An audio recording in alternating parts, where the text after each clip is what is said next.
如来神掌作为香港电影中的经典 IP， 曾承载了无数人的童年记忆。像周星驰对如来神掌更是有着特殊的情结。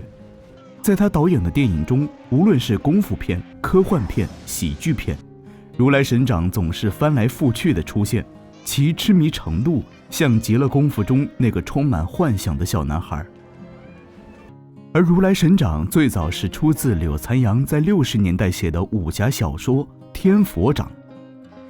1964年，导演凌云将这个故事改编成了一部奇幻武侠粤语片，其中前5集堪称是经典中的经典。或许在今天看来，片中的道具和布景都非常简陋，打斗的过程也显得幼稚可笑，特效更是渣得连5毛都不值。但它跌宕起伏的故事剧情、忍者无敌的精神内核，以及一系列的经典角色和武侠元素，却被后来的香港电影反复借鉴和引用，堪称是香港武侠电影的灵感素材库。故事讲述了武艺低微的龙剑飞时常遭到师兄弟们的排挤和奚落，小师妹甚至还用仙人掌抓花他的脸，使其成了人见人厌的丑八怪。这天，龙剑飞遭到白衣冰星欧阳豪的当众羞辱和欺压，师傅呢不分青红皂白，反逼着他下跪认错。羞愤之余，他强忍着泪水，毅然离开了师门。然专横跋扈的欧阳豪却不肯善罢甘休，途中又带人前来围殴欺凌，将路边的烂泥狠狠地砸在了他的脸上。而就在此时，一只金眼神雕从天而降，轻轻几招便把众人打得屁滚尿流。之后身受重伤的龙剑飞被金眼神雕救回了深山老洞中，待他苏醒时，发现眼前有一白发老人盘腿而坐。细问之下，他得知这位气定神闲的老者竟然就是曾经叱咤江湖的火云邪神古汉魂。当年他与其他5位绝顶高手并称为一邪双飞3绝掌。在天山决战时，他凭着8式如来神掌击杀了70余个武林高手，夺得了天下第1的称号。而双飞之一的无定飞环孙碧玲却不讲武德，趁着他疗伤之际出手偷袭。最终火云邪神因带伤发功，以致气血上涌，双目失明。于是他便隐居到了这深山老林中，和神雕相依为伴。如今火云邪神见到龙剑飞身世凄惨，受尽欺辱，不由得心生怜悯，便把他收为义子，并教了他2式如来神掌。不久后，为了给火云邪神治疗双眼，龙剑飞前往紫龙洞，夺得了眼科圣药金龙之子。在洞中和独角兽厮杀的时候，他的脸因为意外沾到了兽血，从而被撩去了外皮，恢复了英俊的容貌。而火云邪神复明之后呢，将余下的6式如来神掌一一传授给了龙剑飞，另外还将火云战衣送给了他，以继承自己当年在江湖上的威名。另外一边，裘家姐妹玉华和玉娟也在四处搜罗名医良药，希望能治愈失明的奶奶。由于先前在紫龙洞中，龙剑飞得2人相助才侥幸逃生，所以他便将剩下的1颗金龙之子好心送去，以作报答。出乎意料的是，裘家奶奶复明后，望着身穿火云战衣的龙剑飞，非但没有一丝感激，反而目露凶光，一掌便将其击倒在地。原来这老贼正是双飞之一的无定飞环孙碧玲。当年他虽然成功暗算到了火云邪神，但自己也被如来神掌打下山崖，摔得遍体鳞伤，双目尽毁。如今再见到仇人的徒弟，他又怎肯罢休呢？随即一掌便把龙剑飞打成重伤，关进了在世牢中。而裘家姐妹深明大义，不惜冒着生命危险，穿过层层机关，闯入狱中去解救龙剑飞。期间为了引开众人的追击搜捕，玉娟换上了火云战衣，假扮成龙剑飞的样子翻墙远逃。然孙碧玲不知内情，一路贴步紧追，最后一掌把自己的孙女打下了山崖。而此时金眼神雕恰好路过，见玉娟身穿着火云战衣，便将其救回了山洞之中。一番细问之后，火云邪神得知玉娟竟然舍弃生命去救自己的徒弟，不由得心生感动。尽管玉娟的奶奶和自己有着不世之仇，但她早已看破了江湖的恩恩怨怨，悟出了仁者无敌的至高境界。所以为了化解这段仇恨，他便将玉娟收为义女，还传授了4世如来神掌给她。是日，孙碧玲相约着武林的各大门派一起来围剿龙剑飞，是要他替邪神偿命，以报当年的天山之仇。裘家姐妹虽苦苦相劝，但满心仇恨的孙碧玲不但不听，反而屡下毒手，要将孙女和龙剑飞一并灭掉。而就在这生死之际，火云邪神坐着神雕从天而降。孙碧玲本以为修炼多年的无定飞环足以击败如来神掌，哪知火云邪神多年来修心养性，放下了恩怨情仇，反而悟出了如来神掌第9式万佛朝宗。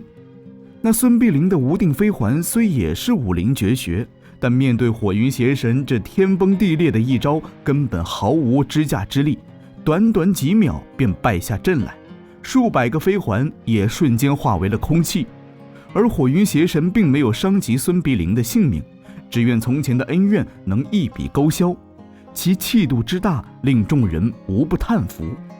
自此，火云邪神也从所谓的天下第一，成为了真正的一代宗师。随着仇怨的化解，龙剑飞和玉华也总算能有情人终成眷属了。不过两人在大婚之日却收到了一张奇怪的画，上面画着一个人，一片天，天上飞着2只鸟，其中一只已被冷箭射杀。而正寻思之际呢，门外传来了奶奶孙碧玲惨死的消息。其端坐如常，后背插着一枚奇特的暗器，可见凶手下手之快，武功之高了。经过兵器奇才谢家俊的判断，众人才知道这枚暗器名为霹雳银梭，当今世上只有寥寥数人会用，但他们要么不问世事，要么已在天山一战中被邪神杀死，所以都不太可能是凶手。为了寻找真凶，龙剑飞一行人只能一门一派地去询问调查。而途中落单的玉娟意外地遇见了欧阳豪，那家伙见玉娟生的凌厉标致，一时之间色心顿起，伙同着天地人3魔便将他打晕掳去。而龙剑飞一行人赶来营救时，也误入圈套，一同被困在了迷宫中。玉华正忙着回家寻求办法时，火云邪神恰好到访。通过对话的分析，他断定2只鸟对应的是双飞，而背景留白对应的就是与欧阳豪厮混在一起的天地人3魔。原来当年天山一战，3绝掌被邪神一招击毙，其徒弟3魔为了报仇雪恨，便一直苦练掌法。近年因见邪神和孙碧玲2门联姻，不由得心生畏惧，随即便暗中杀掉了孙碧玲，以削弱邪神的实力。如今3魔合而为一，一起使出了3绝掌，威力直翻了师傅的好几倍。他们本以为凭此能一举灭掉邪神，但却不知邪神已经练成了如来神掌第9式。在经过了几十个回合的交锋后，3魔最终被邪神一招万佛朝宗彻底击败。3魔拜服之余，不想那卑鄙无耻的欧阳豪却掏出了一枚霹雳银梭，朝着火云邪神直飞而去。身负重伤的火云邪神于是强撑着最后一口气，逃到了附近的一座古庙里。临死之前，他用尽所有的功力，将如来神掌一一刻在了6只铜鼎上，希望有朝一日龙剑飞能够找到他。随后被神雕所救的玉娟伺机抢走一鼎，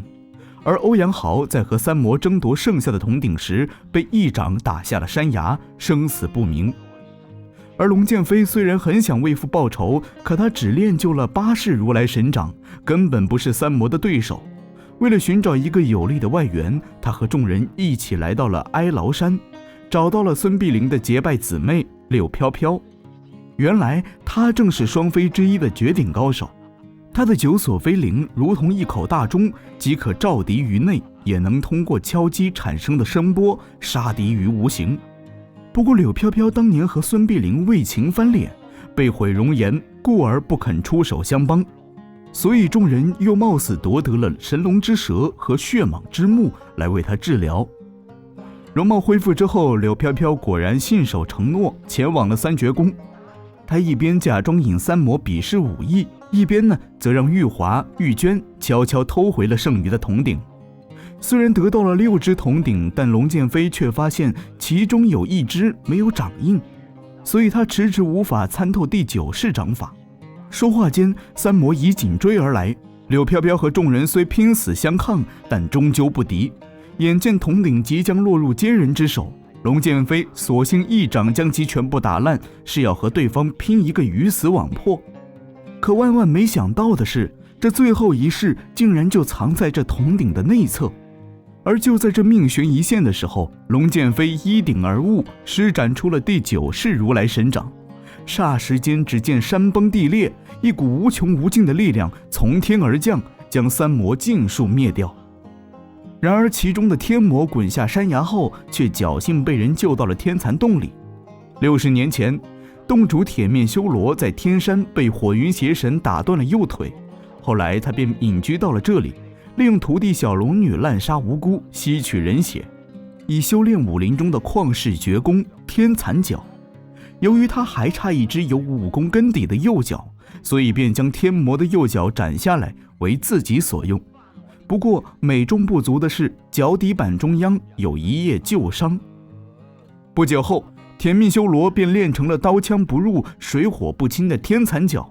接着他一举击败龙剑飞的如来神掌，总算报了当年的天山之仇。不过铁面修罗并没有就此罢手，而是继续屠杀武林高手，欲称霸武林，一统江湖。然日渐长大的徒弟小龙女不愿意再助纣为虐，渐渐动了恻隐之心。铁面修罗察觉之后，骗着他服下了一颗蜈蚣制成的毒药，每一次只要一敲追魂骨，那腹中的蜈蚣便闻声而窜，疼得小龙女是肝肠寸断。很快，滥杀无辜的铁面修罗便引起了江湖公愤，武林中的各大门派都纷纷联起手来，是要将其铲除掉。而龙剑飞在先前的决斗中并没有使出万佛朝宗，因为邪神说过，这第9式如来神掌只能用来化解冤仇，绝对不能争强斗狠，杀人灭敌。可如今整个江湖被铁面修罗杀的是血流成河，如果再不出手的话，只恐苍生无救啊！而小龙女不耻师父所为，多次暗中帮助玉华一行人逃离了铁面修罗的追杀。为了报答他的相救之恩，龙剑飞便用如来神掌逼出了他体内的毒蜈蚣。到了决战之日，各路高手都先后惨死在了天蚕脚下。这时龙剑飞盘腿而坐，双手举天，使出了如来神掌第9式万佛朝宗。霎时间，两人斗的是天地变色，云雷涌动。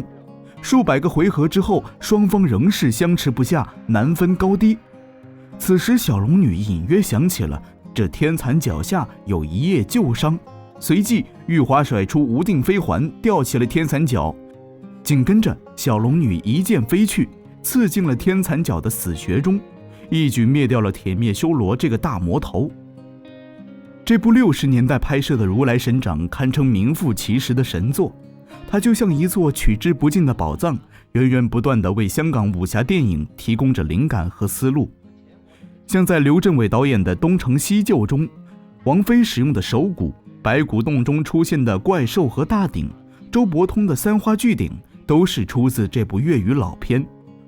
而在周星驰导演的《功夫》中，阿星负伤逃到的那个万佛古庙，与火云邪神临终留下掌印的6鼎古庙是如出一辙。还有包租婆的狮吼功和盲人乐师的音波功，则来自于柳飘飘的9所飞灵。而在《西游降魔传》中，舒淇使用的飞环，不用我讲，大家也能猜到这是源自于孙碧玲的无定飞环。至于天蚕脚嘛，则完全是照搬了，连机位角度都是一模一样的。不过正如我上期所说的一样，这其实都是对经典的一种致敬。除此之外，周星驰最爱用的《东海渔歌》和《四川将军令》这2首配乐，其实也是来自于1964版的《如来神掌》。当然，这部粤语老片最了不起的是它故事的内涵，其仁者无敌的理念，完全把武侠精神拉升到了一个最高的境界。所谓的武侠尽头，其实就是不杀，是和平。所以这部武侠神作不只是香港电影的素材库，也是几代导演的精神食粮。